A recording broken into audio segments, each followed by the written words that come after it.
Please stand with us. We'll be led in prayer by Alderman Gallagher. Alderman Gallagher, before prayer, everyone will join us in a moment of silence in honor of the life of Mr. Jim Green. Jim Green was the first concert promoter in the City of Southaven at the Bank Plus Amphitheater, and for a long time, Jim is a lifelong resident of Southaven. He grew up as a Southaven Charger, went to Southaven High School. Had a lot of success in the concert promotion business in other locations. And then when the opportunity presented itself for him to come back to Southaven, he brought music to Southaven. So we want to honor the life of Mr. Jim Green. He passed away last night.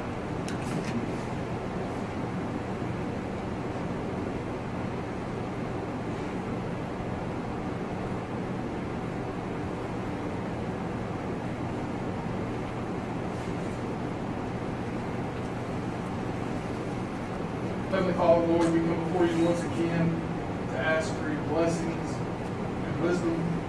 Lord, I want to pray for the family of Jim Green, Lord. I pray that you would send your Holy Spirit to comfort the family during their time of grief, Lord. Lord, I pray for our nation that's going through struggles right now, Lord Jesus, that you would just be with us. Lord, help us to love one another more than we love politics. And in Jesus' name, amen. I pledge allegiance to the flag of the United States of America and to the republic for which it stands, one nation, under God, indivisible, with liberty and justice for all.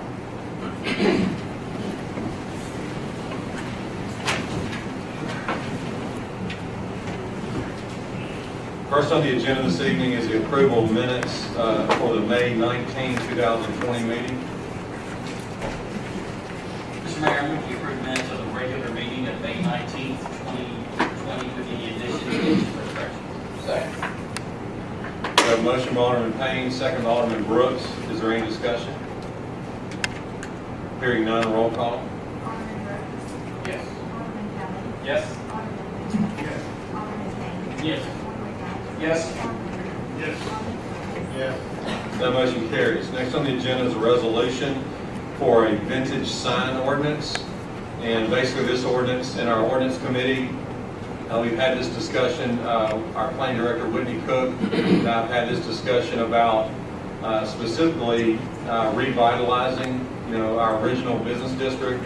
And we realized that the new sign ordinance in a lot of ways has restricted the motivation for sign owners in our original business district to replace their signs, because the way it is now, if you make an amendment to your sign, you have to bring the sign in full compliance, which is it can be costly. There is a reason for it, because obviously it makes the city more attractive. It's reducing the height of the sign. It's adding a brick base. It's making them more attractive. It's improving the property values in our city. However, as Whitney and I discussed, you're defeating your purpose if you're eliminating the motivation for someone to keep their sign looking as good as it can. So we realize that we have some businesses that are not changing their sign panels. You have faded signs, dilapidating signs, because they don't want to have to come into full compliance with the new sign ordinance. So this will allow signs that are over 30 years old to be refaced and without having to be brought into full compliance. I want to give credit also. We have a citizen named Ricky Neal that reached out to me, and we had a meeting about just some brainstorming some ideas for revitalization of our original business district. Many of the things that were on his list are things that are great ideas, but they're not things that are legal to do. So there was a lot of things that we couldn't do, but we did find some common ground.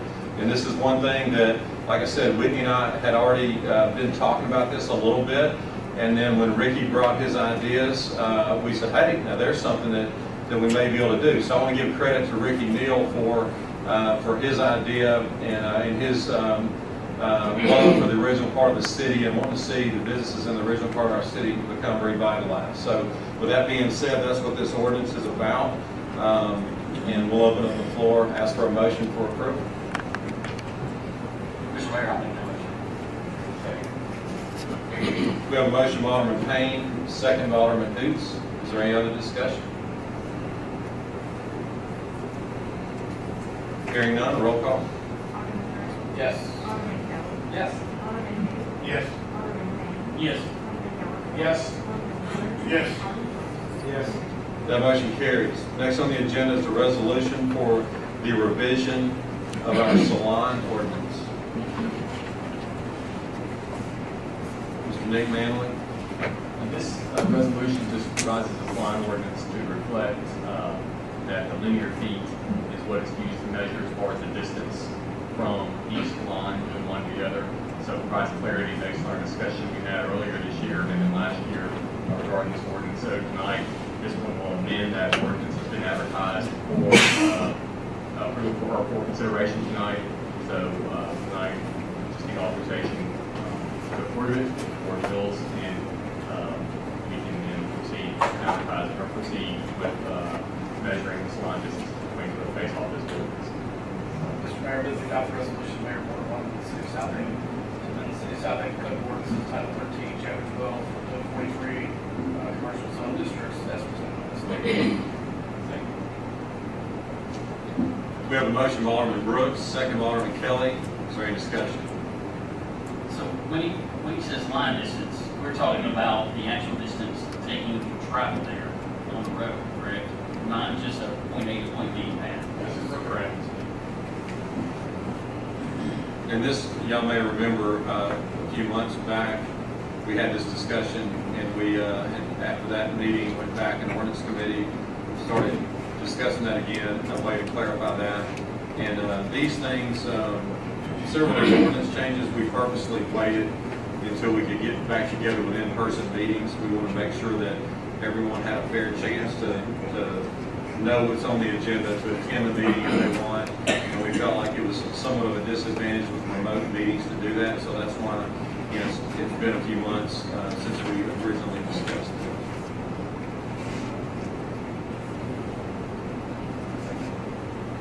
Okay, so we had a motion and a second. Is there any other discussion about the salon ordinance? Just clarifying the distance rule. Hearing none, roll call. Alderman Brooks. Yes. Alderman Kelly. Yes. Alderman who? Yes. Alderman Payne. Yes. Alderman Gallagher. Yes. Alderman Wheeler. Yes. Alderman Wilkes. Yes. That motion carries. Next on the agenda is a resolution for revision to our property maintenance code. Again, this is another ordinance that was discussed in the ordinance committee, and this discussion was birthed by the ongoing concern about rental property in our city. And when this property maintenance code was created and adopted in 2015, that discussion again started with just concern about the property values in our city. And seeing some of our older neighborhoods becoming deteriorated. And so we've reached out and spent many hours. We looked at other cities' ordinances, and we've, when I said we spent many hours talking about this for about 5 or 6 years, we have. And every time we always come back to it's difficult. You can't discriminate in a lot of ways against an owner based on the way the home is occupied. The other thing is there were some discussions about having a true rental property ordinance. But in order to do that, we realized it would take an enormous amount of additional staff in order to enforce that, because what you would have to do is you'd have to have a rental property owner come in to get a special permit to schedule an inspection each time, and you're talking about massive amounts of activity to do that. And then again, you know, legally, Nick kind of guided us through the legal ramifications of that. And bottom line is, it's always resulted back to it's not best for our city to have a rental property ordinance, but we could tighten the property maintenance code. And that's what the property maintenance code is for. It's for one thing. It's for improving property values in our city and not letting our neighborhoods get deteriorated. And so the discussion tonight, since we adopted that maintenance code in 2015, our code enforcement officers and me get an enormous amount of calls about a house that's dilapidated in one way. But the ordinance that we passed in 15 requires that there be 2 factors in order for it to be defined as a blighted property. Those, just quickly, and I'm not going to read all this to you, but there's 8 different categories. Exterior structure surfaces, which would be, your rotting or missing parts of the exterior of the building. Roofs, fences deteriorated, exterior property sanitation, clutter that causes liability hazards, causes rodents and snakes, inoperable motor vehicles on the property, grass and weeds, shrubs that are unkept, and parking lots. So those are the categories. Well, in 2015, what the board at that time agreed to pass is it has to have 2 of these different conditions in order to be defined as a blighted property. And there was a lot of discussion at that time, and the board agreed to only approve this if there were 2. Well, what that has done has caused problems with the code enforcement officers, and then when people call me, they say, hey, this is clearly bringing down property values in our city. It's heinous. And it's also in this ordinance, it's important to note that it has to be visible from a public street. So again, some of you that were here, excuse me for laughing, but in 15, we had some ridiculous things that were said that people were going to go inside homes and that we were going to go with a magnifying glass and see if they had some chip paint in the house, and that's how ridiculous the discussions got. So in the ordinance, it clearly says it has to be visible from a public street. And so, in other words, it has to be to an advanced stage. And so our code enforcement officers have to tell a lot of people, hey, that's not a violation because it's only one thing. As heinous as it may be, it's not a blighted property because there's only one condition wrong with it. Same thing, I explain it all the time. So in our last ordinance committee meeting, an alderman brought up the fact that since we don't believe a rental property ordinance is feasible or practical, then it would be best to adjust our property maintenance code to where take that from 2 down to 1. So if you have one condition, it's now a blighted property. So that's what the new ordinance tonight is about, is changing our property maintenance code down to where it's defined as a blighted property that has one condition that is unsatisfactory. Mr. Mayor, I have a question. You mentioned in the property maintenance code that when they say one thing, do they do that by category, or do they judge that by items within the categories? You mentioned exterior, look, paint, rotten wood. Is that one category? Is that one, like if they have chip paint Yes. and rotten wood, is that one violation? Yes. Or is that 2 violations? No, that's one. That's a great question. Because I would have taken that as 2 violations. Well, it's not written that way. If you look at the ordinance, section 467, section 2, it defines blighted property violations, and it says any of the following conditions shall constitute a blighted. Well, it's any 2 of the following conditions shall constitute a blighted property that shall be deemed a violation of this ordinance. And then if you go into the conditions, they're numbered. So 2.1 is exterior structure services. So like what you said, that could be walls, trim, columns, porches, stairs, decks, balconies, chimneys, awnings, foundation, exterior doors, windows, shutters, gutters, downspouts, roof turbines, skylights, or any other surface materials. All that's one category. So in order for it to be a violation, there are not 2 in that one category. It's by number. So then 2.2 would be roofs. So they could have 5 things wrong in that category. Certainly. But that's just one violation. Correct. That's the problem. Right. Okay, because I've misunderstood that since we enacted it years ago. Yeah. Because my major concern was if we just base it off one category, say paint, I mean, to have 70% of the homes in the city could be in violation of that, and that was always a concern of mine. Yeah. And it still is. But I have a better understanding now.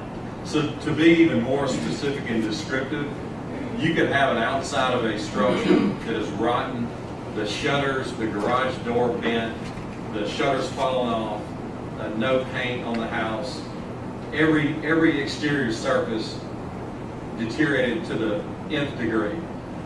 But if the roof is good and the fence is good and sanitation is good, no inoperable vehicles, no house roads, no parking lot problems, they're not in violation. So this would change it to where any one of these categories would qualify as a blighted property. So, question, instead of moving it to one violation, I mean, one category, one instance, can we make it multiple instances within any category?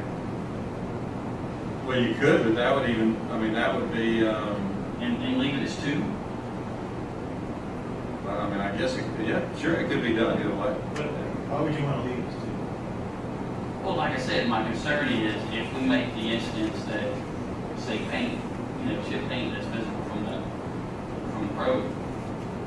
Like I said, probably 70% of the homes in Southaven have maybe some exterior paint chips from the home. I'm not saying that that's gonna be, that code enforcement's gonna hit those homes, but I don't like making a law that gives them the power to do that. I think there's a lot of neglected property that we need to give our guys more options to address it. I mean, one of the concerns I have, and maybe you may be, we have anything about edge of the yards? Is there any kind of thing about that? Because we've got, It falls under grass and weeds. It says this, that's a good question, if I may, this is short. 2.6 says grass and weeds. Any premises or yard which has grass, weed, or plant growth, excluding trees, shrubs, or cultivated flowers and gardens, that exceeds 6 inches in height or length. So what you're talking about is like grass growing on the curb line. right, yeah, and when it rains, it Right. makes stuff and Yeah, it looks terrible. Yeah. Right. And so the word length, and actually Nick Manley added that in 2014. So the word length there addresses what you're talking about. But no, I understand Alderman Payne's concern, and you did a really good job of explaining that and expressing the concerns about it.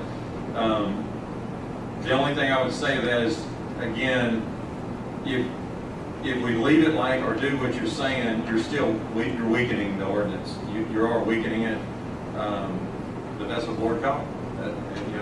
And again, I'll point out the fact that one of your peers is the one that brought this back up. So if other aldermen would speak, y'all brought it up.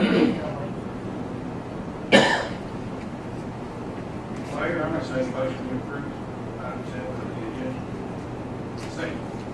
Okay, we have a motion by Alderman Hoots to approve it, the second Alderman Gallagher. And then last thing, just to address again with Alderman Payne, the concern.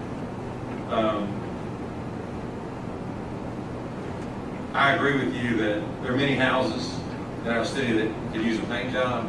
But again, we're not talking about a house that could use a paint job. We're talking about houses that are, when you can see paint chipping from the street, it's no longer about your house. It's affecting the other houses in the neighborhood. I agree with you 100%. I really do, and I know we've discussed it. There are homeowners who I'm sure didn't take better care, but rental homes are a serious issue. Yeah. Especially when these outside companies have gobbled up homes and deteriorated property values. Like I said, my concern is about, the elderly in Southaven who have maybe a little rotted wood, on an overhang that you can see. They have a beautiful house, they keep a beautiful yard, Yeah. and they have a piece of rotten wood maybe on their front porch somewhere. That's my concern. I understand. I just don't think it's, that we can always make, and I'm not belittling what you're saying, I get what you're saying. The only thing I would say is that these are things that are in most cases not going to be visible from the street, and our code enforcement officers they're not going to be out like with a magnifying glass. I mean, again, that's why in the wording in the thing it says if it's visible from the street. So, but anyway, I get your concern. I just think that I'll say what I said in 2014. We got to decide what we want our city to be, and we have some neighborhoods that are teetering. They're teetering right now, and what I mean by that is they could go one way or the other, and and again, I'm not trying to be Mr. Know-it-all, but I'm an insurance underwriter. I know that little things make a huge difference, and when you let properties stay in a deteriorated condition, your property values in the city, it's a matter of time before they start going down. And I just think it's a very serious thing, and I'm not the one that brought this back up, but I'll go on the record saying I strongly advocate for this, just like I did in 2014 before we adopted it in 15. But enough of me. Anybody, any other comments? I just comment that I've had a lot of people ask me why we're not tougher on the properties than we are, and we have to tell them our code doesn't allow us to be tougher on those. It is what it is. So, and if we get to a point where the code enforcement officers are being ridiculous, we can go change that at that time. I'm sure we'll get pressure from the citizens if that happens. So I think this is a step in the right direction to make it a little tougher to have a property here if you're not taking care of it. George, I get calls every day, and there's enough stuff to keep these guys busy. I mean, whenever they talk about a house that's missing 4 or 5 doors off the front of the house that are private homes, and there's all big gaming homes, and everybody around there, they call me, they call the mayor, they call anybody they can, trying to get somebody fixed. And until now, until they get something else, we couldn't fix it. And that happens more often than you think. I agree 100% with you. I would interpret that as more than one instance. When you've got missing boards, and I'm sure the house needed painted And too. everything. I would count that as 2 violations at least. But it starts with, I mean, most of the time, I guarantee all of us, most of the laws, a house that has small grass is not more than 5%. So this allows them to go and say, hey, clean it up. Yeah. It does do that. We're just getting in the And as Alderman Gallagher stated, when an ordinance is passed, it still has to be implemented and managed by the day-to-day operation. So regardless if it's me in the mayor's seat or whomever, I understand your concern about making a law and then saying, well, you're going to use good judgment in enforcing it. But I can tell you that our code enforcement officers don't have time to be, they're not looking at a little petty thing. They're doing what Alderman Hoops said. They're going to go and see, hey, look, wow, I mean, that just jumps out at you from the street. That's a problem because it affects the property values of the homes in the neighborhood. Those are the things they're going to address. They're not going to, nobody's, I'll just tell you, if a code enforcement officer, I know Austin's with us, Austin's the same way, he's going to supervise the guys. If they brought a violation to him and you have to go look and see what they're talking about, he's going to say, hey, no, that's not it. You're on the wrong page. And if it's brought to my attention, I would quickly say that's not a violation. That's not what the intent of this ordinance is. So there's going to be some management involved in the day-to-day operations as well. And again, this is designed to only address things that will affect the property values of other homes in the area. So it would have to be clearly visible from the street. It had to be flagged. My take on this is very much the same as it comes back in 2014, 50 when we discussed this. I think this is one of those things that does have great intention and will help the city. This is just my personal opinion that it's not the governor's role to protect property values of the individual homeowners. I think it's one of those situations to where if your value is dropping because of your neighbors, you should go and address that with your neighbors. We've got a lot of organizations around here, Aldermen recognize the elderly. We've got City of Southaven where I know they fix people's houses. There's a lot of ways that help can be done without us demanding it from the governor's perspective. Again, I think the intention is good. I just think this is one of those things that can we do this? Yes. Should we? In my opinion, no. Well said, and much respect to you on that. I would just say that we do have City of Southaven. We do have ways when a violation is given. There's warnings that go out. There's plenty of time. Like you said, if you have an elderly person or someone else who's not physically able to maintain their home, there's a time process before any violation is given to them, being conscientious of that. But I will just have a great deal of respect for you, and I remember you saying the same thing then. The only thing I would just disagree with is I do believe that we have an obligation to protect property values in the city. Because you let your property values go down, your crime goes up, that's a proven fact. So I do think for that reason, we do have an obligation. But you and I just disagree, but I respect you a great deal, and Alderman Payne knows I respect him too. Any other discussion? Hearing none, roll call. Alderman Brooks. Yes. Alderman Kelly. No. Alderman Hoots. Yes. Alderman Payne. No. Alderman Gallagher. Yes. Alderman Wheeler. Yes. Alderman Flores. Yes. Okay, that motion carries. Next on the agenda is the resolution for KTG Incorporated tax exemption. This resolution was passed at the last board meeting.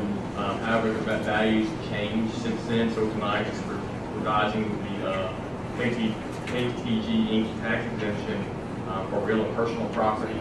It's been approved by the DeSoto County Office of All Services, or recommended by the DeSoto Council to provide authorization for this resolution for tax exemption for KTG Inc. Motion by Alderman Flores, second by Alderman Wheeler.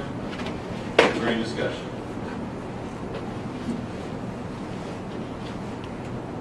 Hearing none, roll call. Alderman Brooks. Yes. Alderman Kelly. Yes. Alderman Hoots. Yes. Alderman Payne. Yes. Alderman Gallagher. Yes. Alderman Wheeler. Yes. Alderman Flores. Yes.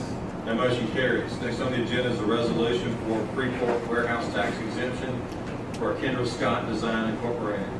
This was, I think, tabled at the last board meeting, so authorization to bring up the table first, but then Make a motion to bring it up to table. Second. Motion by Alderman Flores, second by Alderman Gallagher. All in favor say aye. Any opposed say no.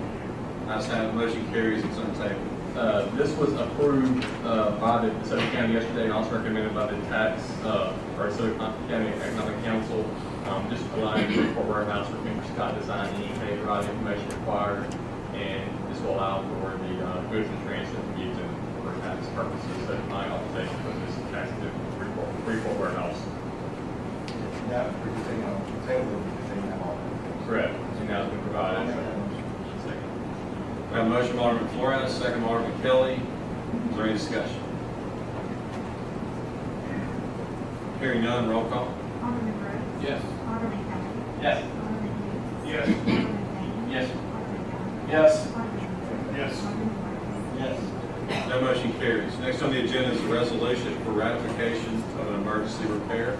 It's just, there was a well issue that had to be repaired, that, for the utilities department, and so tonight authorization for that ratification of emergency repair and the expense, and what was associated with it. I think the expense was,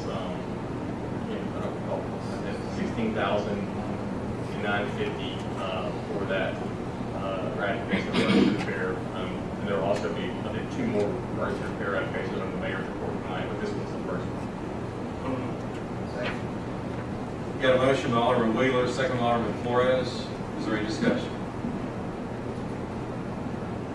Hearing none, roll call. Alderman Brooks. Yes. Alderman Kelly. Yes. Alderman Hoots. Yes. Alderman Payne. Yes. Alderman Gallagher. Yes. Alderman Wheeler. Yes. Alderman Flores. Yes. The motion carries. Next on the agenda is approval for a bid, to go to bid for the soccer concession building.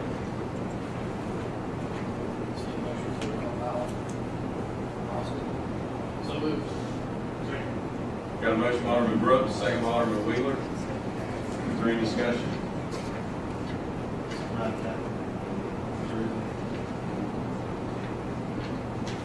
It was all done as one project, but we started the fields first. So they started all the drainage infrastructure and the playing surfaces first, and then the soccer concession was being designed then. So that's the purpose. Any other discussion? Hearing none, roll call. Alderman Brooks. Yes. Alderman Kelly. Yes. Alderman Hoots. Yes. Alderman Payne. Yes. Alderman Gallagher. Yes. Alderman Wheeler. Yes. Alderman Flores. Yes. That motion carries. Next on the agenda is our handbook amendments. Mr. Chris Wilson.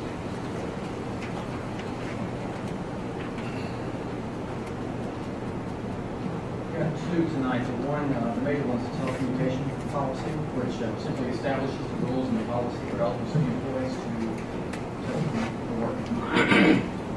In this pandemic, we've had several employees take advantage of being able to work from home. codified in the handbook. Second. Have a motion by Alderman Flores, second by Alderman Wheeler. Is there any discussion? Will it take a situation similar to this for it to be utilized, or is this like just, hey, have proper child care? It's not designed to replace child care in any situation. However, it will accommodate an employee that can't work from home for a situation. In other words, if someone, not all employees, police officers, firefighters, but basically I'm trying to strike a balance between work-life balance here for those people. It does specifically mention child care as being something that could come up, as it has with COVID, daycare's closing. So that's kind of what led to that part, but it's not going to be used to replace any short term. So it's not.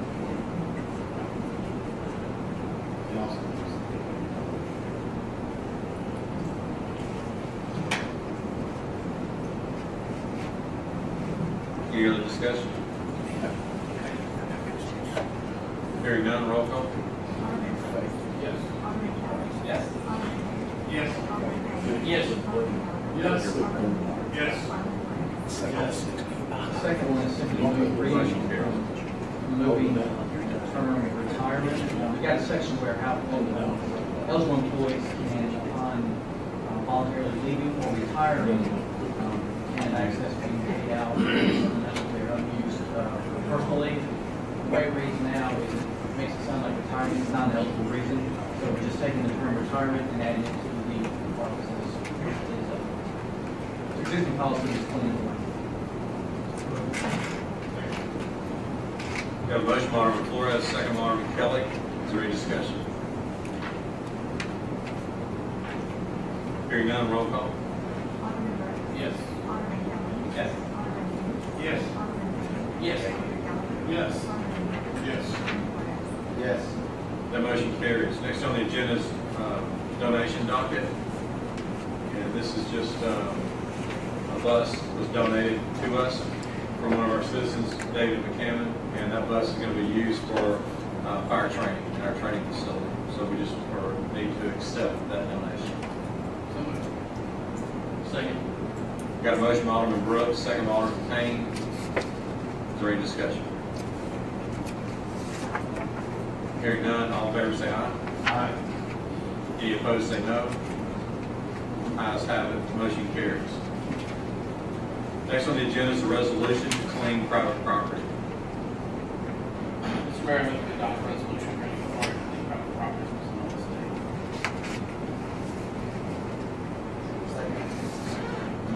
We have a motion by Alderman Brooks, second by Alderman Flores.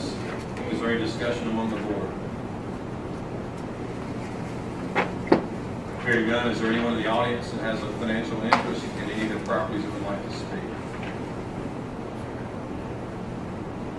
Hearing or seeing none, roll call please. Alderman Brooks. Yes. Alderman Kelly. Yes. Alderman Hayes. Yes. Alderman Payne. Yes. Alderman Gallagher. Yes. Alderman Wheeler. Yes. Alderman Flores. Yes. That motion carries. Next on our agenda is our planning agenda. Ms. Whitney Cook. Yes, sir. The first application we have is John McBride for minor subdivision approval. 2 lots on the east side of Davis Road, south of Church Road. They're range in size from 1.78 acres to 1.83 acres. Both have direct access on Davis Road. Davis Road already has the existing 80-foot right-of-way needed. There were no comments by staff regarding this proposed subdivision. We recommended approval with one stipulation. That was to provide legal documentation showing where the portion that you see on the other side of Davis Road there was separated out prior to the sale, and that the 2 lots are only encompassing the east side. They did provide us with that information prior to this meeting, so we're requesting approval with no further comment. Mr. Mayor, I'll make a motion that we approve item number 1 on the plan agenda as presented. Second. On item 1, we have a motion by Alderman Gallagher, a second by Alderman Wheeler. Is there any discussion? Hearing none, roll call. Alderman Brooks. Yes. Alderman Kelly. Yes. Alderman Hayes. Yes. Alderman Payne. Yes. Alderman Gallagher. Yes. Alderman Wheeler. Yes. Alderman Flores. Yes. That motion carries. Item number 2, we're asking to have removed from the agenda. There was some other documentation and some construction phasing that needed to occur prior to this approval. It had not been done as of today, so we're asking to remove it. We'll bring it up at a future agenda. Item number 3 is going to be an application by Panatone Development Company for subdivision approval of Plum Point PUD Area H Lot 6. It's coming on the west side of Airways, north of Church Road. You see the overall parcel there highlighted in red. The section north of the yellow line is the lot, which is approximately 10 acres that is being proposed tonight. There were standard easements on there, no ingress egress issues. It's a very standard single lot commercial proposal for a subdivision lot. We have no comments and recommend approval.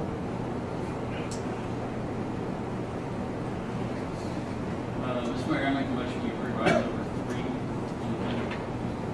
4 on the plan. No, it's 3.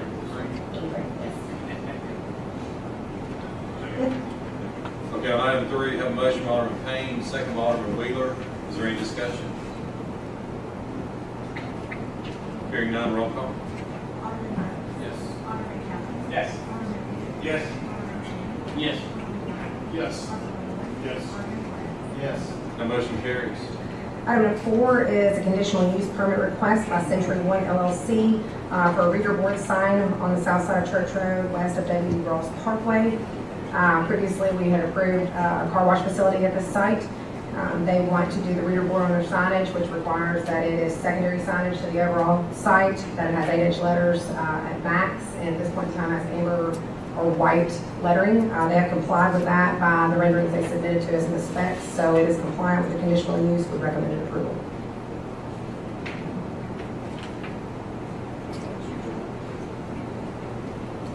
Mr. Mayor, I make a motion that we approve item number 4 on the agenda as presented. Second. On item 4, we have a motion by Alderman Gallagher, second by Alderman Brooks. Is there any discussion? Hearing none, roll call. Alderman Burks. Yes. Alderman Kelly. Yes. Alderman Wheeler. Yes. Alderman Payne. Yes. Alderman Kelly. Yes. Alderman Yes. Burks. Alderman Flores. Yes. That motion carries. Item number 5 is an application to rezone 3.38 acres of property on the south side of State Line Road, west of Tullahoma Road, from ag to planned business park. You'll see right here in the highlighted red area, this is the small portion that's being proposed. To the north, to the south, to the east, and to the west of this property is already zoned planned business park. It's actually encompassed in an overall master plan for this site. There's an existing home on there, and the option to buy. They couldn't come up with an amount they agreed on in 2006. Fast forward to 2020, they're back. They're ready to settle. The option to buy is back on the table. So contingencies obviously for rezoning it. Like I said, it's definitely in character of the neighborhood since it's surrounded on all 4 sides. And it's considered an infill development, so it falls in line with that. Comprehensive plan also designates this area for technology and industrial distribution, which falls in line with what they want to utilize it for. If approved, they'll come back to us with site plan design to make sure it's conducive to what's already around there. So all that being said, we recommended approval. It was voted unanimously in favor of by the planning commission. Second. We have a motion by Alderman Wheeler, second by Alderman Kelly. Is there any discussion?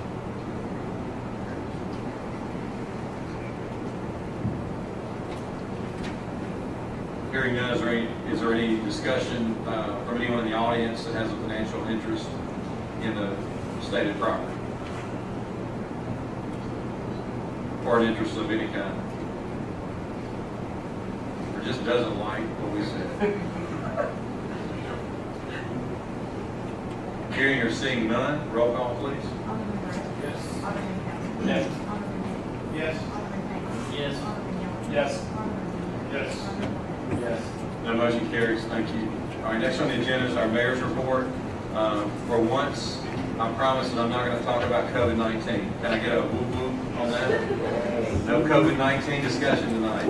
All right, so the first thing that we want to talk about is there's just to make a long story and history really short. When the City of Southaven annexed Summerwood and Witten Place back in I think 2009, somewhere back then, It was heavily disputed. You know, there were a lot of residents that fought that annexation.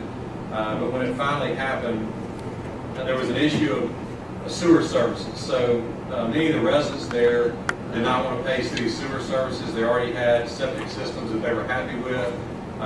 So there was a deal that was made where people that had a septic system that wanted to keep that, they could do that. However, the city, with it now being inside city limits, the city wanting to have the ability to produce basic, water and sewer services, offered a program to do a pump station sewer system that's there. When you go in and do a pump system, you have to have a certain number of people on it for it to work effectively. So like if you only had a few that wanted it, and most people wanted to stay on the old septic system, it wouldn't work for any. So there had to be some incentive for people in those areas to get off the septic system and go on the city pump stations or pump system. So for that reason, this is long before me, I'm just trying to, from what I know about it, I'm trying to relay the way I understand it. The city produced kind of an incentive period to where if you went on the city system within and I forget the amount of months, but a limited time, the city would pay the cost of that. And the average cost of that's about $7,000. And so that incentivized people to get off their septic system, join the city system, which helped it work better. Since then, that's been many years ago, that time, that window of opportunity has passed.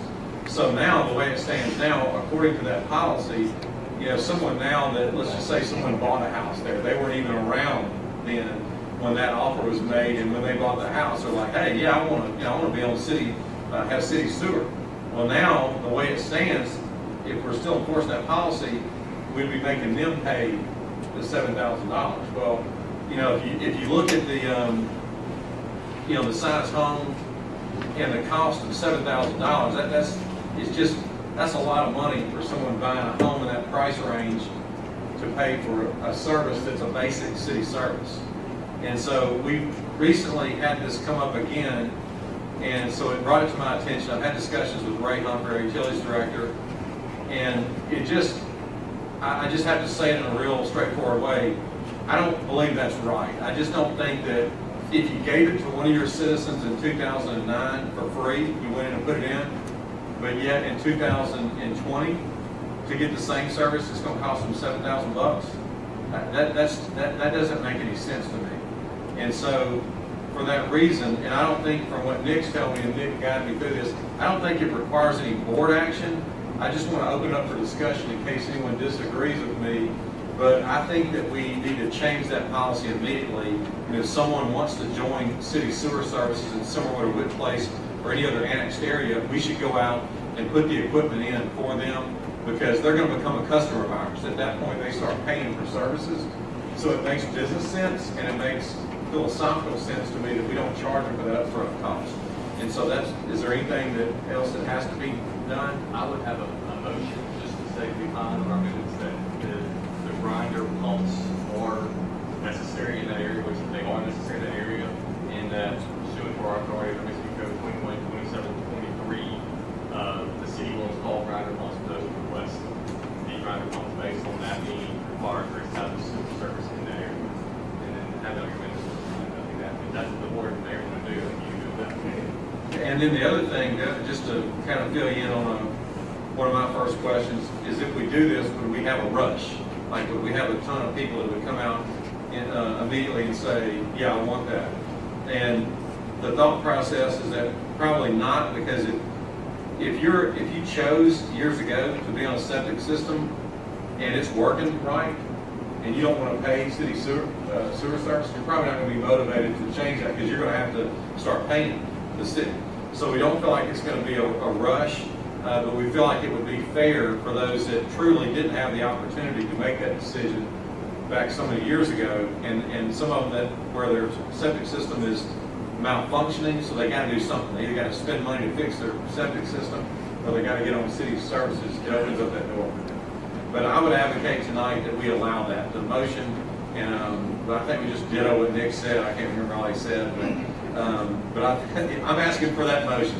Yeah, it's just a motion to install grinder pumps that's required to provide sewer service in those areas that need a grinder pump installed for sewer service, and the authority for the city to install it pursuant to 2723, assuming that appropriate right-of-ways and/or easements are collected or received by the city for those services. Okay, we got a motion from Alderman Wheeler, second by Alderman Flores. Is there any discussion? So is there going to be any fee for the customer receiving services to get installed? No. I'm trying to remember, Ray, when we did that 10 years ago or however long it was, wasn't there like a $500 fee that the customer had to pay to get hooked up? No, there wasn't any fee, but they did have to provide the electricity for the pump, Okay. so the city didn't do that part of it, so if you'd have to get an electrician to put a box on the wall. So we're going to do the same thing with this? It'd still fall into the same thing, it's just they would be, paying the tap fee and the install fee. And we were doing 200 feet of pipe included in with that, anything outside of that we would charge so much per foot. I think we probably need to stay with that, for ones that are really extra long. But that's y'all's choice. Whatever you want to do on that. Also, if I remember correctly, weren't there several homes that we ran, that we installed the system, but we didn't do the final hookup? And they stayed on their septic system? They did, if they signed up for it, then we installed it. So that was the thing, so we installed it, once we installed it, then they start having to pay the fees. We had a couple situations where we installed it, they signed up for it, we installed it, and then they didn't want to use it. So it's just not fair for us to put it in and then you're not paid, We still charge, and there's a Supreme Court opinion in 1978 that says when you provide it and they don't hook up, that's the city's supposed to right to charge it. So in 2015 or 16, we amended our ordinance to say basically, if it's there and provided, then you're not hooking up to it, you charge the sewer rate still, and then AG opinion authorizing that as well. So to your point, yes, it did happen, and there's more pain, that the city is expending resources to get here. So back to Alderman Gallagher's question, we do charge if they have to provide their own electricity. Right, I just remember, I remember paying something, because we were in one of the areas that were annexed, and I remember paying something, but It was the electrician to come out and put a box on the wall. But to clean that up, is it your recommendation that we limit it to 200 feet? Or what are your thoughts on that? I mean, that seems like that could still cause confusion if you're saying, hey, we'll do it, but you're only getting 200 feet, from the line. And how many situations do we have like that? Are there a lot that require more than 200 feet of line? There's, summer we went places probably yes, but I don't know, I don't have a number, but, there's some situations where they may be in an area where they're 1,000 feet off the road. So we do, that was decided a long time ago to charge anything over 200 feet, I think it was $4 a foot for additional piping. That's to install and maintain it for life, though. I'm open. Would 500 feet take care of most of them? Probably. I would advocate and ask the Alderman if we would amend the motion to allow at least 500 feet without charging anything. I don't like charging them for something that's a basic city service. That's my thing. Or we can, if y'all don't want to charge them, have a limit on the amount of footage. But I get his point too. If you have someone that's really far off the road, like if you're not on that type of system, like at my house, I have to maintain my pipes from the main line to my house. That's my responsibility. And that's the way it is in most places in the city. So this would kind of make it kind of like that. Like we're already putting the pipes in free for you on private property, even though we'll maintain an easement. But I can see having a little bit of skin in the game if you have an unusual situation where you have a large amount of pipe that has to be laid on private property. Is that what? Right. That's the thought process, right? Yes, sir. Y'all want to do it at 500 or have it unlimited? Okay, so, okay, Alderman Wheeler amends the motion everything just like it is, but it allows up to 500 feet of pipe on private property. And then anything that exceeds 500 feet would be, there would be a charge. How much did you say? I think it's $4 a foot. Should it just be a market rate, or should we declare the dollar amount now? Yeah. I would declare that we're the one doing it. Yes, we're the ones who are doing it, so I would declare a rate of $4, and then 500 feet, is required as part of your easement, with the finding that private funds required for sewer systems. Okay. Is that okay with you, Alderman Wheeler, to the motion that way? And I want to say I'm in complete agreement with the mayor. I wish we didn't have to do that from the beginning, but, you know, we were forced to, because if we didn't, a lot of people wouldn't sign up for it, and it just wouldn't work. We couldn't get the system to work, so this really makes it a lot cleaner, and I'm happy that, you know, hopefully we're moving forward with this. Okay. How many people are not, just make. I don't think it's a whole lot of people. I don't have a number there, but I want to say probably less than 50 that would apply to. And from a percentage, did you say that more than 80% are already on it? Yes, sir. Yeah, so we're not talking about a mass. It may not be near that many, but to be safe, I'd say at least 50.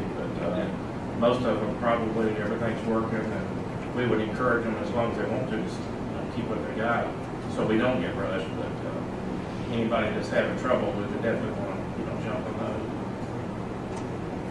So we have the motion, Alderman Wheeler. Alderman Flores, you second the motion as amended. Thank you, sir. Any other discussion? Hearing none. Alderman Payne, are you going to say something? Okay. All right, hearing none. Roll call vote on that, please.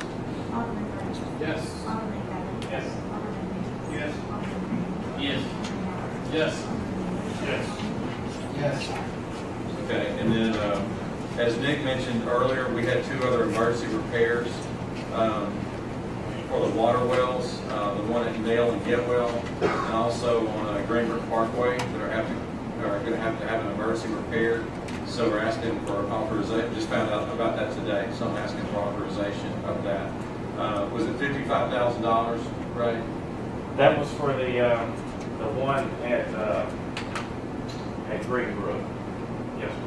Do we know the cost of the one? I don't have the cost on the other ones. And then there's one on the agenda tonight for College Road for motor replacement. Yeah. Those two weren't on the agenda though. Authorization for emergency repair with expenses to be ratified at the next meeting. Okay. Can I get a motion for that? Got a motion from Alderman Gallagher, second from Alderman Wheeler. Any discussion? Hearing none, all in favor say aye. Aye. Any opposed say no.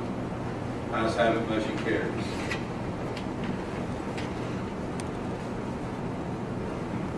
Okay, then,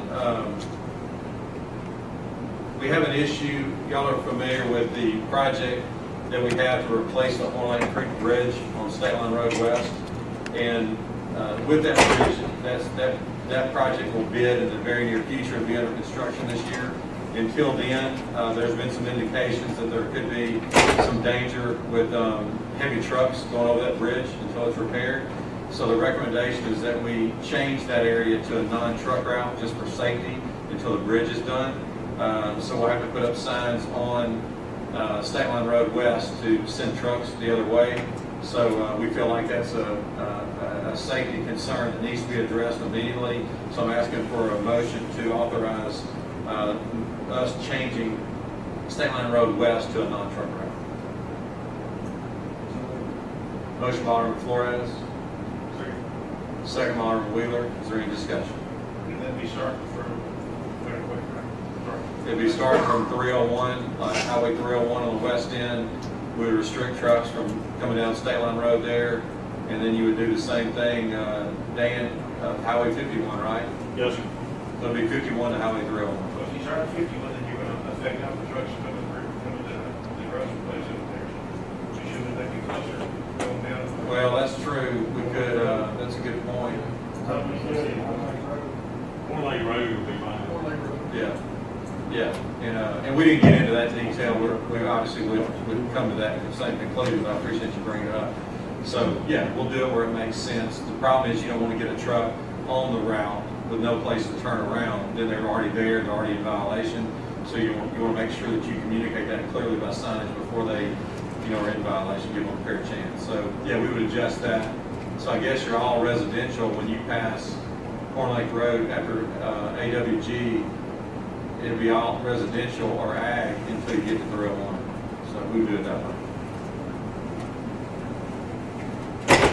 The motion would be pursuant to your authority, Michigan Code 2137-3. The city board authorizes the no truck route from Horn Lake Road, Highway 301. Okay. And for all signs and actions to be taken consistent with that. Okay. Any other discussion about that? Hearing none, all in favor say aye. Aye. Any opposed say no. Ayes have it, motion carries.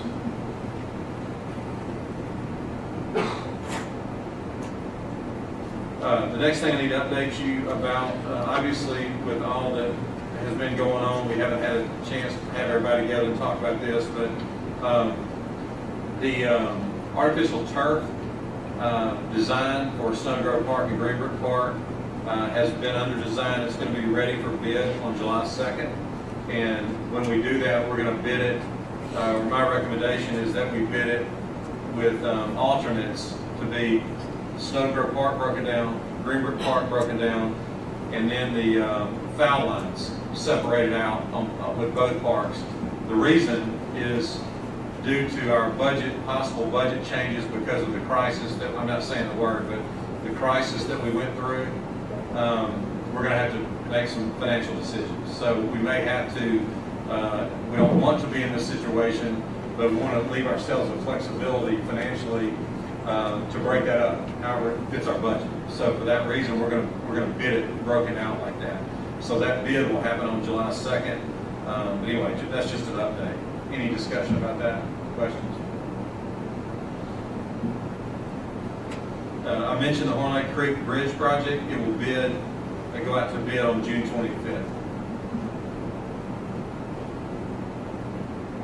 I do need board action with one other thing. The Medline project, y'all know that you authorized us to bore underneath Interstate 55 to get fire suppression water to the development. And there's a change order with that. When they started that process, they realized that there was a sewer line under there that they weren't aware of. So they're going to have to make some adjustments to that. And it's going to cause a change order of $14,309. I'm asking you to approve that change order for Medline. We got a motion by Alderman Gallagher, second by Alderman Wheeler. Any discussion? Hearing none. Roll call, please, on this one. Alderman Rhodes. Yes. Alderman Kelly. Yes. Alderman Hayes. Yes. Alderman Payne. Yes. Alderman Gallagher. Yes. Alderman Rhodes. Yes. Alderman Cortez. Yes. Okay, that motion carries. And then the last thing, Nick, the Greenbrook indoor facility proposed change order, are we going to discuss that now, or is that under your mayor's, under your attorney's report? I can discuss it now. I didn't have it in my report. You can discuss it tonight. Okay. However you want to do it. Okay, let's go ahead and do that. We have an issue with our Greenbrook indoor facility that is done now. We had a situation where the contractor is requesting additional monies, and we've had long discussion about that with our architects. Urban Arc is in attendance, and Nick has been in all those discussions. But Urban Arc, Brian or Ryan, would one of y'all give the board an overview, a summary of what the issue is, and so they can be informed and make a decision on that. Okay. Thank you, Mayor, Alderman. We're trying to get that project closed out. Part of that closeout process is to do the final counting.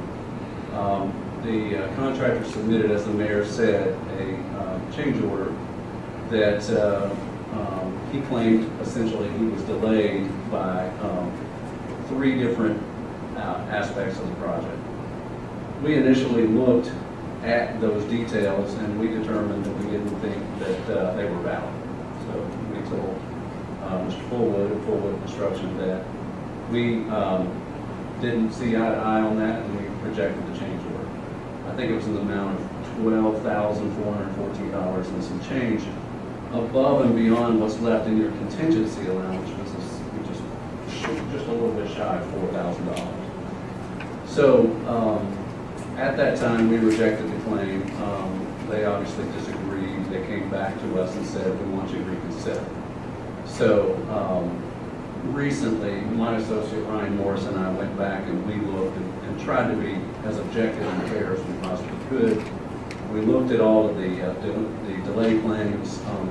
There are three primary reasons why that they're requesting these additional days, which essentially equal general condition dollars. For every day they're out on the job site, they want additional dollars for being out there on the job site. We personally, professionally believe that that the delays were really self-inflicted. However, there was one aspect of the work. It was added scope, added asphalt work to the contractor's scope, and we essentially understand that that was added work to his scope, but it did not delay the overall project. At the end of the day, the project was late by approximately 2 months, and the asphalt work which was the additional scope I mentioned was finished in December, or was actually finished in January, February. Thank you. So it was finished approximately a month before the project was finished. So the exterior work like asphalt, in our opinion, had no bearing on interior work that was still yet to be finished. So if substantial completion wasn't reached until mid-March, essentially our verdict was you're not due any additional time for asphalt work that you completed during your overall contract work, and it had no effect on your interior scope of work, which was still not finished. We couldn't declare them substantially complete until March 16th. So effectively, we've gone back recently trying to be as objective as we possibly could, try to determine are we being too harsh. Maybe there's some room for some gray area here, and we came up with an alternate scenario, essentially a compromise, to tell them we believe at best you're due the remaining contingency and just a little bit of time, which equated to about $400 over and above the contingency amount, which that would be presented to you all in the form of a change order for the $400. And I know Nick and the mayor, we've gone through this several times. There's varying opinions, but our overall opinion is asphalt didn't delay the overall job. The overall job, getting the interior of the project was not complete anyway, so the asphalt had nothing to do with the interior. The other part of their claim was that Entergy didn't turn the power on quick enough, and essentially the claim was that they requested power on 12/9. They're effectively counting all the days between December 9, and I don't want to get too far into the weeds, but from December 9 to 1/3, the claim is that we asked for power and we didn't get it. And so don't punish us for Entergy being slow. Okay, that's effectively the argument. Our contention is it wasn't until 12/23, from 12/9, the start date was when you got your gas meter turned on, you got your gas meter set.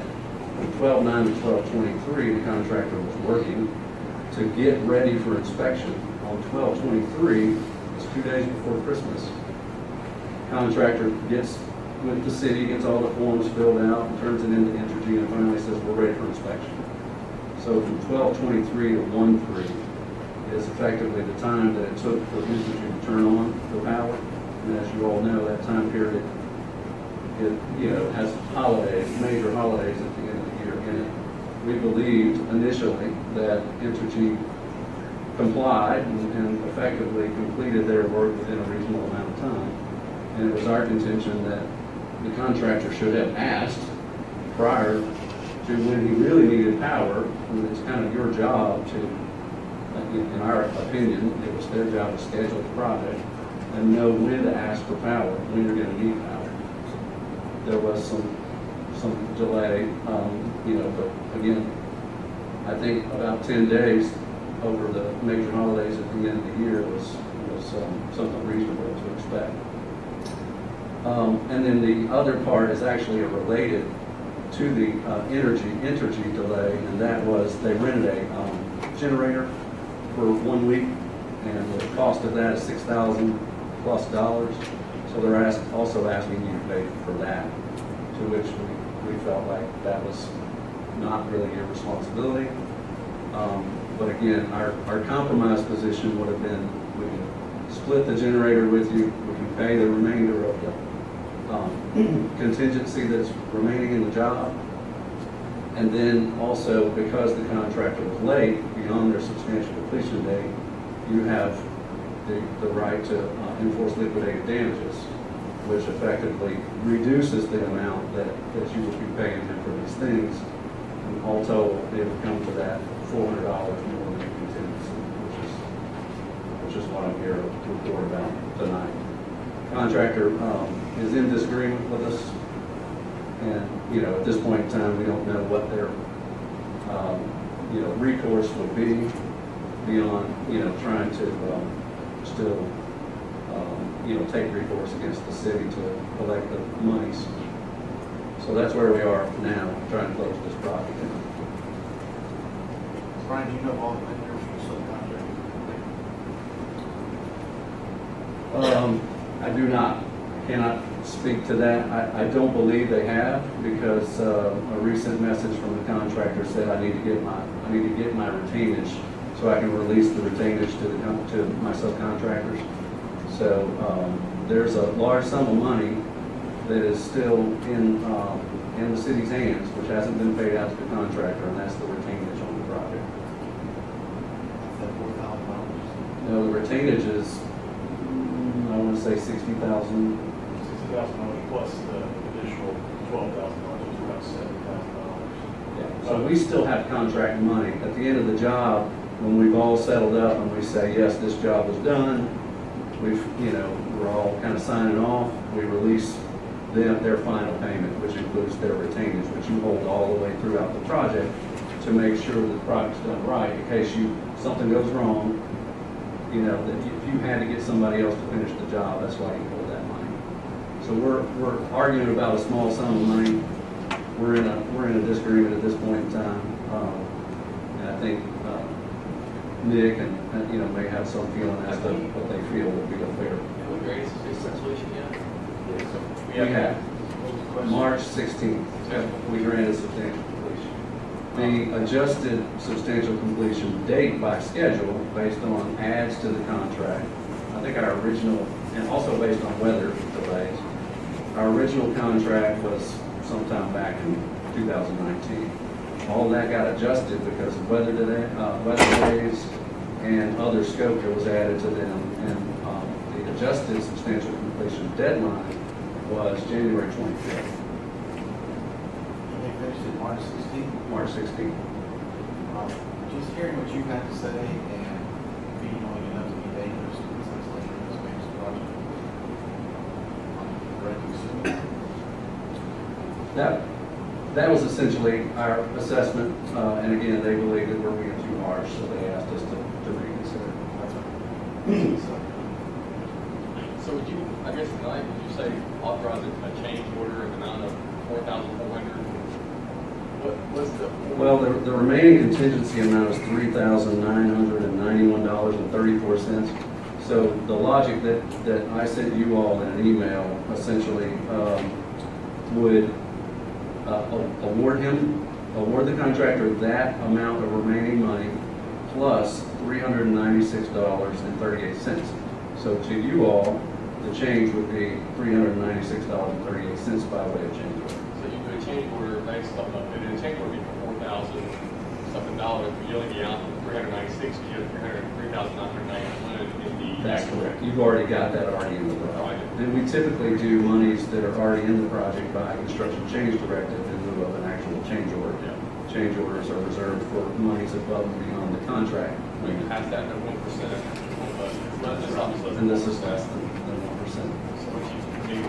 another board, still maybe more, you could authorize a change directive, and you don't have to authorize a change directive, because it's under 1% of the total contract price, that's what we passed under the statute 31/713, due tonight, is authorized, you don't even have to do a change directive pursuant to that, I mean, in accordance with the $4,307, understanding it's only costing you $390 extra dollars, assuming people would accept, Assuming that. that. If not, it is what it is at that point. I mean, that's what you usually do. And then there's other ways that urban electric will work together to do this after back to the city, if that's one option, for the board.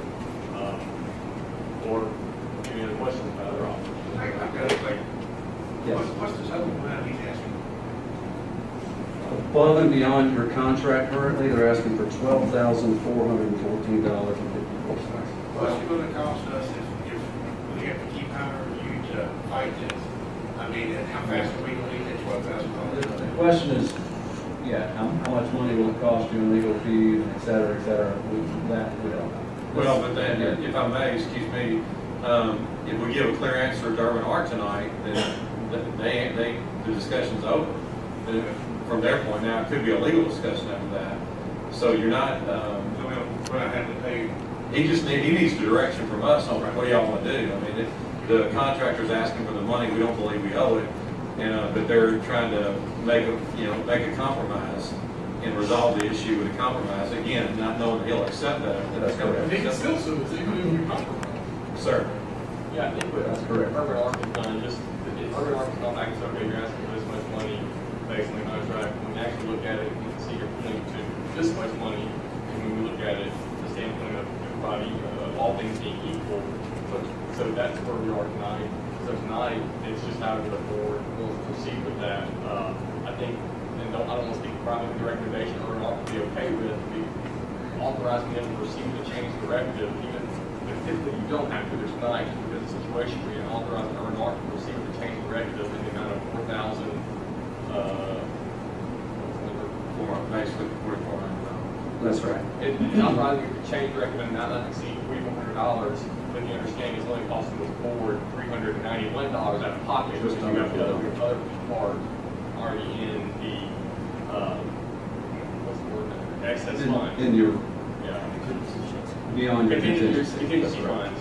But it's So still what does- $4,400 of the city's money. It's $4,400 city's money, $397, which is not allocated for the project. Right. At the end of the day, it's still the city's money for $4,400 for their, yes. So Brian, the generator that they rented, I mean, we didn't force them to get the generator, did we? I mean, it was 100% completely on them. Right, they did not ask us for permission to rent a generator, they rented a generator, and I think because it was in the same time period that they were waiting on power, they are suggesting, well, you all pay because of the fact that we weren't able to get power turned on during that duration, we needed a generator to keep the project going, and so we want you to pay for that.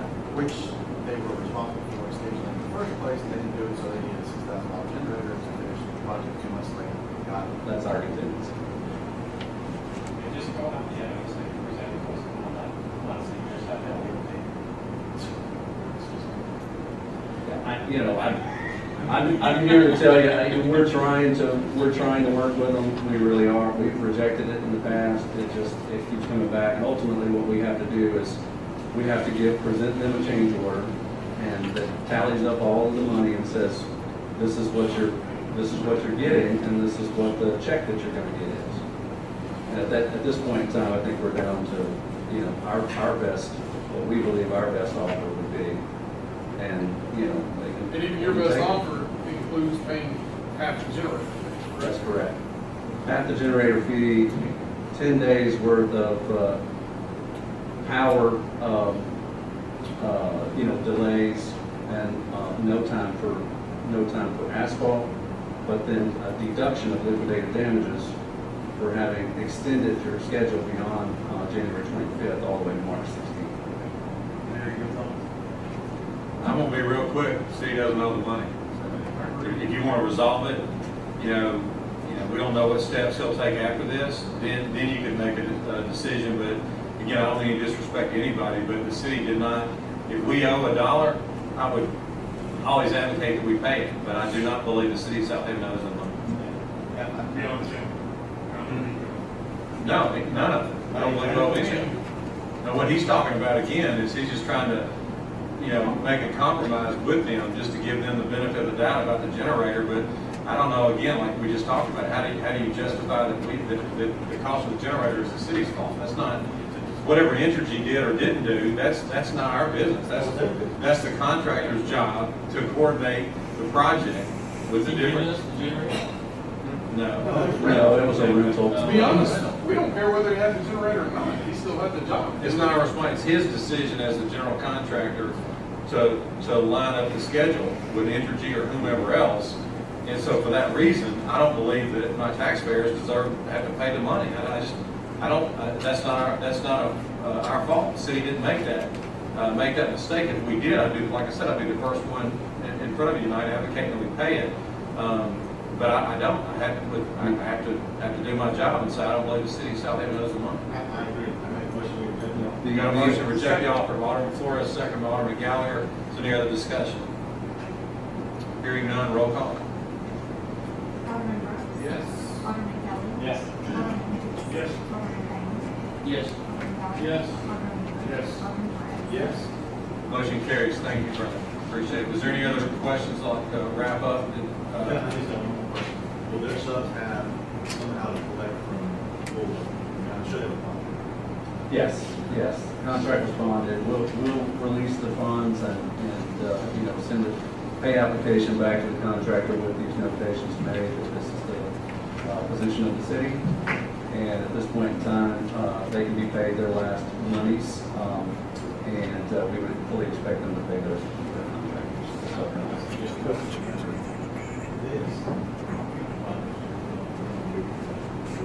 On recordings, we have received notification that people have been paid, but we haven't had a lien filed against it yet. So there's no actual documentation that someone had paid, just someone calling the city and saying, hey, I haven't got the money. Job, we have instructed to take up the contract with We're just not sure if that could be hung up in this final negotiation, basically. So we haven't raised any red flags about that at this point. Any other questions for Brian and Urban Art? Thanks, Brian. Appreciate it. Thank you, Brian, for being here. Okay, that's all tonight under the mayor's report. The next on the agenda is our citizens' agenda. Is there anyone in the audience who would like to speak? Anyone want to speak tonight in the audience? Hearing or seeing none, we'll move on. Next on the agenda is our personnel document. Mr. Mayor, I move to approve personnel documents. Second. We have a motion by Alderman Brooks, second by Alderman Payne. Is there any discussion? Hearing none, roll call. Alderman Brooks. Yes. Alderman Kelly. Yes. Alderman Hoots. Yes. Alderman Payne. Yes. Alderman Gallagher. Yes. Alderman Wheeler. Yes. Alderman Flores. Yes. That motion carries. Next on the agenda is our city attorney's legal update. Just one quick item I found out earlier tonight, in the Orchard Hill case, the judges upheld the sanctions regarding our motion that was granted for that case. So the motion was granted to transfer to circuit court. So tonight, authorization to appeal that to whomever we need to appeal it to. And in the need, we have to pay the sanctions to the court to pay those sanctions at the appropriate time. Also authorization to appeal based on that motion being granted. So we feel like we should be able to appeal the motion or appeal the order granting sanctions. So moved. We have a motion by Alderman Payne, second by Alderman Wheeler. Is there any discussion? Yes, he upheld that. I found it at 5 o'clock today, 5:15 today, and those were upheld. Like I said, obviously we seek to appeal that tonight, or seek to appeal, so I'll to appeal that motion, or that order.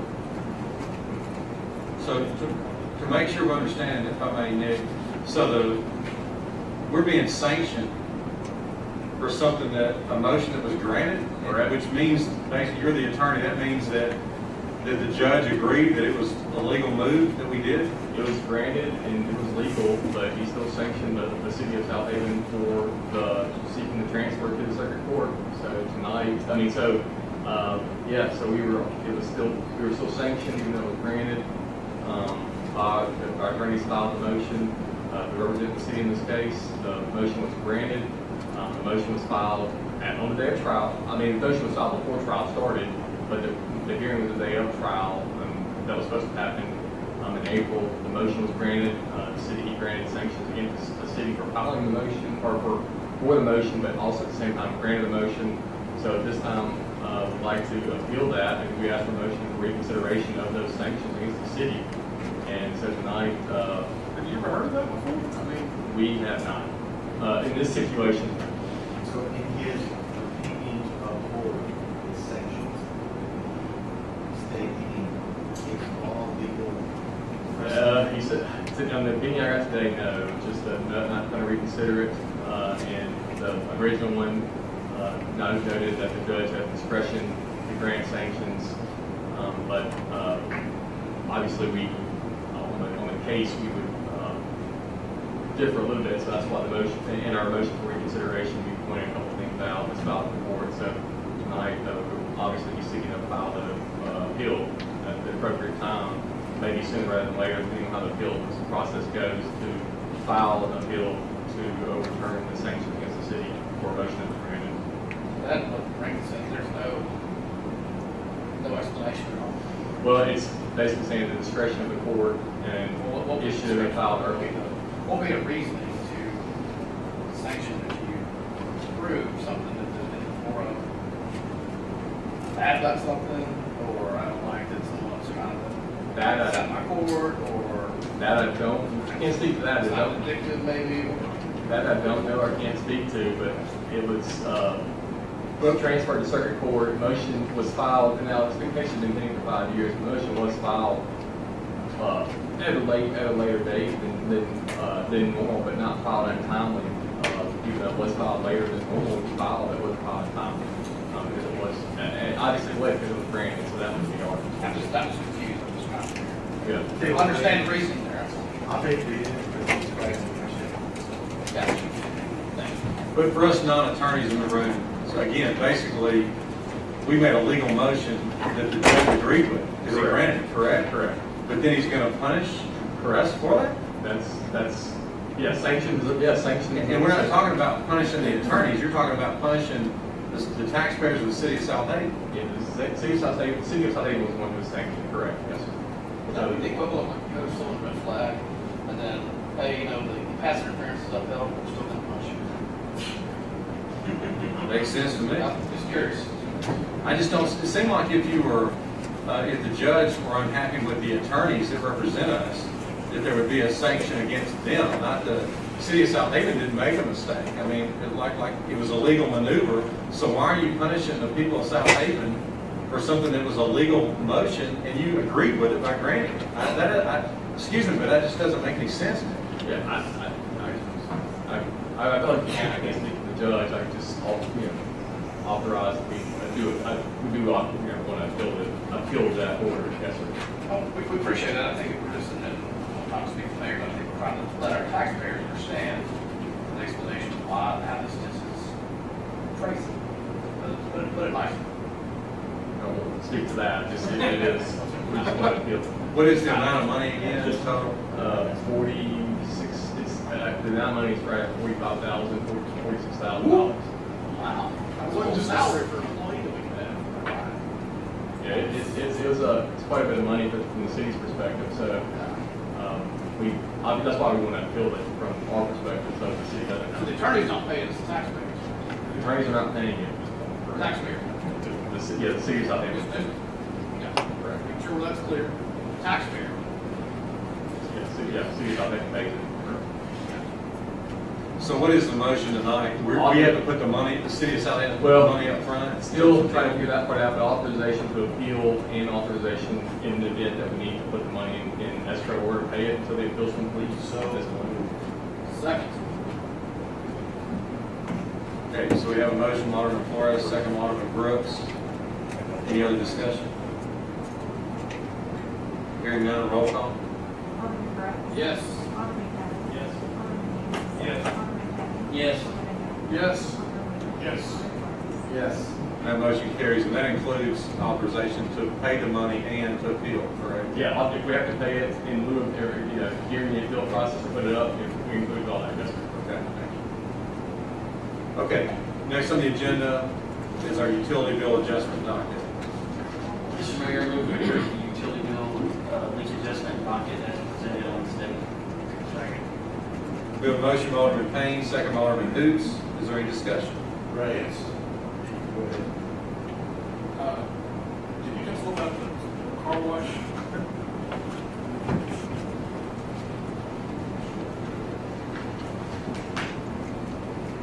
The only thing I know is they had a leak and they applied for it, so I don't have much information, I think.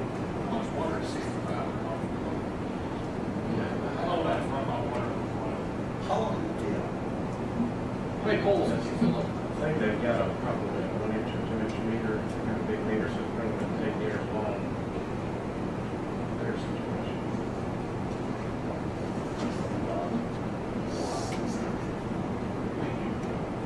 What is their normal water bill there? That I don't know, I have to look it up. I can let you know next meeting. Can we table this? Can you take that one off? You could approve, so approve that one and hold for the one, wherever that is. Yeah, I can get it. That's just a big jump change. Okay, we have a That's a lot of motion. water leak. We take somebody to do this in a commercial facility. Got a hole right. Got a hole. A lot of water. It ended up on top.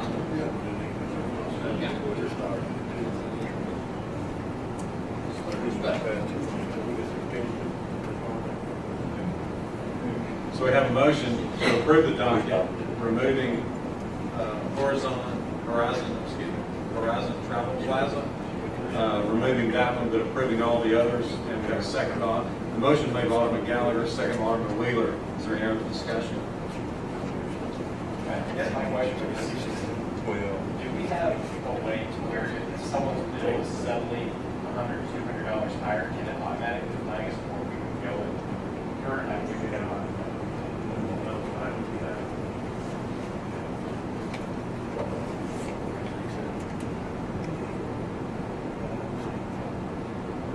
Will the AMRs help with that?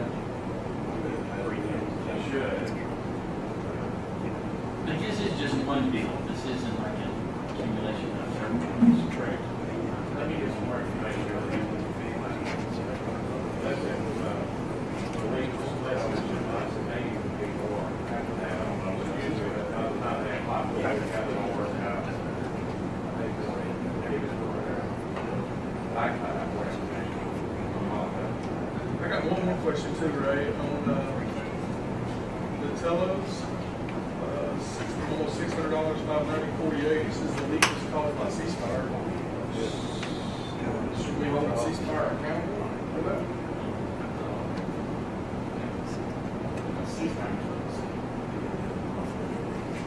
Well, the customer actually applies for the leak adjustment, so I guess we can tell them no, and they can go after ceasefire.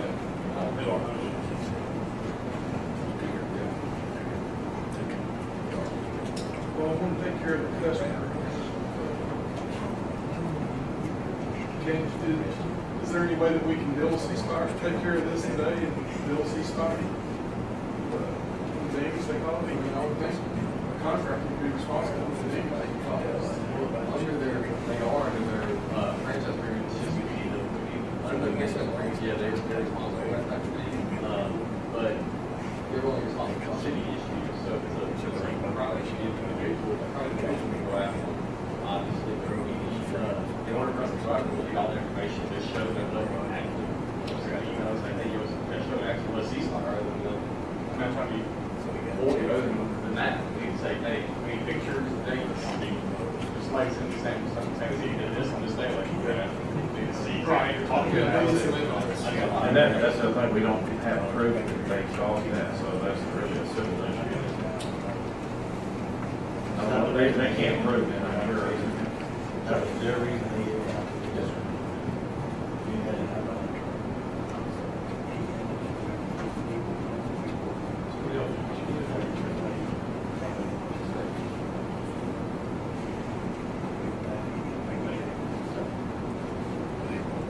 Okay, is there any other, is there going to be any other amendments? Any other discussion? Hearing none, roll call. Alderman Brooks. Yes. Alderman Kelly. Yes. Alderman Kane. Yes. Yes. Yes. Yes. That motion carries. Next on the agenda is the approval of 2 claims dockets. Is there a motion to approve docket 1?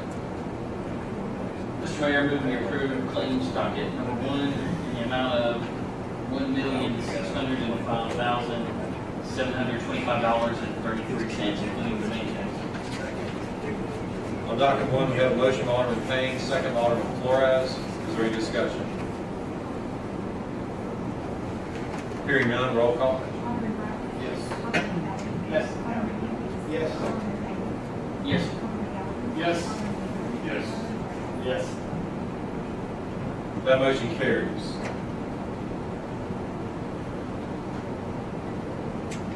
Is there a motion to approve docket 2? Mr. Mayor, move we approve claims docket number 2 in the amount of $15,868.89. We have a motion by Alderman Payne, second by Alderman Flores. Is there any discussion? Hearing none, roll call. Alderman Brooks. Yes. Alderman Kelly. Yes. Alderman Kane. Yes. Alderman Kelly. Yes. Yes. Alderman Flores. Yes. That motion carries.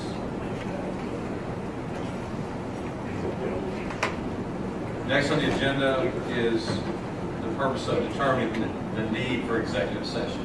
So moved. We have a motion by Alderman Gallagher, second by Alderman Wheeler. All in favor say aye. Aye. Any opposed say no. Ayes have it, motion carries. The need this evening is litigation and claims regarding public infrastructure in the Southaven Police Department, potential leasing, potential leasing of city property, economic development, and parks personnel.